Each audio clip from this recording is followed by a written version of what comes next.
ಅವತ್ತು ಆ ಹುಡುಗನ ಹುಟ್ಟಿದಬ್ಬ ಇತ್ತು. ತುಂಬಾ ಸಂಭ್ರಮಿಸುತ್ತಾ ಇದ್ದ, ಯಾಕೆಂದ್ರೆ ತಾನು ಇಷ್ಟಪಟ್ಟವರೆಲ್ಲ ಆತನ ಬರ್ಡೇಗೆ ಬಂದಿದ್ರು, ತನ್ನ ಫ್ಯಾಮಿಲಿ ಮೆಂಬರ್ಸ್ ಇದ್ರು, ತನ್ನ ಫ್ರೆಂಡ್ಸ್ ಇದ್ರು. ತುಂಬಾ ಖುಷಿ ಪಟ್ಟ. ಅಂಡ್ ತನ್ನ ತಂದೆ ತಾನು ಇಷ್ಟಪಟ್ಟಂತಹ ಕೇಕನ್ನ ತಗೊಂಡ್ ಬಂದಿದ್ರು. ಆ ಕೇಕನ್ನ ನೀವು ಸೂಕ್ಷ್ಮವಾಗಿ ನೋಡಿ ನಿಮ್ಗೆ ಗೊತ್ತಾಗುತ್ತೆ ಆ ಕೇಕಿನ ಮೇಲೆ ಎಷ್ಟೊಂದು ಬಾಲ್ಸ್ ಇದೆ ಅಂತ. ಆತ ಕೇಕ್ ಕಟ್ ಮಾಡೋದಕ್ಕೂ ಮುಂಚೆನೆ ಆ ಹುಡ್ಗ ಆ ಬಾಲ್ಸ್ನೆಲ್ಲ ತಿಂದು ಬಿಡುತ್ತೆ, ಯಾಕೆಂದ್ರೆ ಅಷ್ಟೊಂದು ಇಷ್ಟ ಆಗುತ್ತೆ ಆ ಬಾಲ್ಸ್. ಮತ್ತೆ ಯಾರಿಗೂ ಕೂಡ ಆ ಬಾಲ್ಸ್ ನ ಕೊಡಲ್ಲ. ಇದು ಯಾವುದೇ AI ಜನರೇಟೆಡ್ ವಿಡಿಯೋ ಅಲ್ಲ, ಇದು ಯಾವುದೇ ಒಂದು ಕಟ್ ಸ್ಟೋರಿ ಅಲ್ಲ, ಇದು ನಿಜವಾಗಿ ನಡೆದಂತ ಸ್ಟೋರಿ. ಅದಾದ್ಮೇಲೆ ಆ ಹುಡ್ಗ ಕೇಕನ್ನ ಕಟ್ ಮಾಡ್ತಾನೆ, ಕೇಕನ್ನ ಎಲ್ರಿಗೂ ಕೂಡ ಹಂಚುತ್ತಾರೆ. ಅಂಡ್ ಒಂದ್ ಸ್ವಲ್ಪ ಹೊತ್ತಾದ್ಮೇಲೆ ಆತನಿಗೆ ಹೊಟ್ಟೆ ನೋವು ಸ್ಟಾರ್ಟ್ ಆಗುತ್ತೆ. ಅಂಡ್ ವಾಟ್ಸ್ಆಪ್ ಅಲ್ಲಿ ನೋಡಿದ್ರೆ ಒಂದು ಮೆಸೇಜ್ ಬರುತ್ತೆ.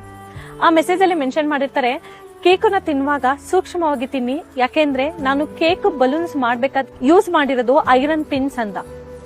ಆ ಮಗುಗೆ ಗೊತ್ತಿರಲ್ಲ, ಆ ಮಗು ಅದನ್ನೆಲ್ಲ ತಿಂದು ಬಿಟ್ಟಿರುತ್ತೆ. ತಕ್ಷಣವಾಗಿ ಹಾಸ್ಪಿಟಲ್ಗೆ ಕರ್ಕೊಂಡು ಹೋಗ್ತಾರೆ. ಹಾಸ್ಪಿಟಲ್ ಅಲ್ಲಿ ನೋಡಿದಾಗ ಎಕ್ಸ್ರೇ ಮಾಡಿದಾಗ 3 ರಿಂದ 4 ಪಿನ್ಸ್ ಕಂಡು ಬರುತ್ತೆ.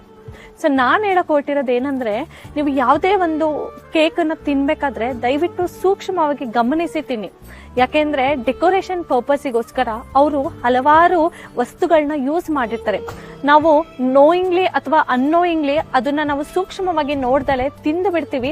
ಕೆಲವೊಂದು ಬಾರಿ ಬರ್ಡೇ ಸೆಲೆಬ್ರೇಷನ್ ಮಾಡ್ಬೇಕಾದ್ರೆ ಮುಖನ ಈ ರೀತಿ ಕೆಳಗಡೆ ಬಗ್ಗಿಸ್ಬಿಟ್ಟು ಎಷ್ಟೊಂದು ಜನ ಬರ್ಡೇ ಸೆಲೆಬ್ರೇಷನ್ ಮಾಡ್ತಾರೆ.